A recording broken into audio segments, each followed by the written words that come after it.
এর প্রজাপতি হোর্স প্লান্ট বলা হয়। এটি হচ্ছে প্রজাপতির ডিম। এই ডিম থেকে তৈরি হয়েছে লার্ভা। এটি হচ্ছে লার্ভা। লার্ভা থেকে তৈরি হয়েছে এই পিউপা।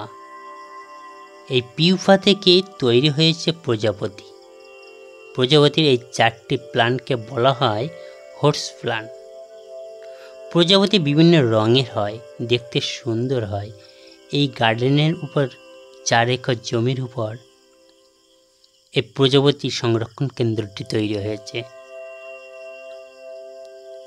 সকলে কমেন্ট করবেন, শেয়ার করবেন, লাইক করবেন, সাবস্ক্রাইব করবেন।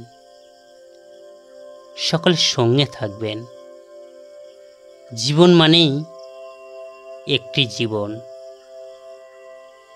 প্রজাপতিও এই পরিবেশের ভারসাম্য বজায় রাখে। প্রজাপতি দেখতে সুন্দর হয়, খুব সুন্দর। সকলকে নমস্কার।